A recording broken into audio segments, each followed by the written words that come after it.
देखो एटा है copper sulphate कौन से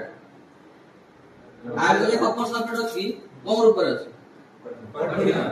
स्फटिक रूप रे अछि हला ताकू मु कोन करी ना आ जे ए पानी दे मिसेली ए गला कॉपर सल्फेट द्रवण हे गला बुझि परछो तो ए बला आ गोटे भी करबो इनते कोन करबी ना कॉपर सल्फेट द्रवण तयारी करबो देखो एबे तो माने कोन करथिलो नाइ जो लुहा कंटा गुडा कलपी लागितला घसी जाय सत्यम प्रकाश पूरा याकू एकदम चकचिया कर तो एथु तीनटा को हमें कोन करबा ना गोटे भी करे पकेबा एवं एई भले 20 मिनिट कोन करबा 20 मिनिट परे आसी देखबा कोन हिची तो एटा हला ओरिजिनल एटा हला हमें प्रथमे जो कॉपर सल्फेट द्रवण तयारी करथिले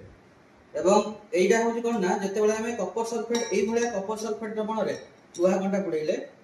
सेते बेले हमें 20 मिनिट परे आसीले तो 20 मिनिट परे तार रंग ए भला होला तो ये थिला कोन यार रंग कोन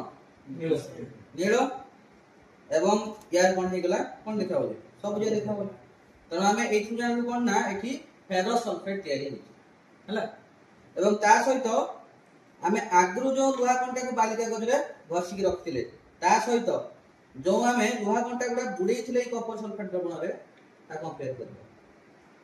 देखि परछो दूसरा रंग रो या पर आस्तरण सब बस छै देखि परछो ना ए सब गुडा के देखो एटा पूरा पूरा प्रोमिनेंट देखो ए देखो एटा सब तारे एथरा में जानलु कॉपर सल्फेट द्रवण रु आयरन कोन करला ना कॉपर को विस्थापित करी फेरस सल्फेट द्रवण तयारी कर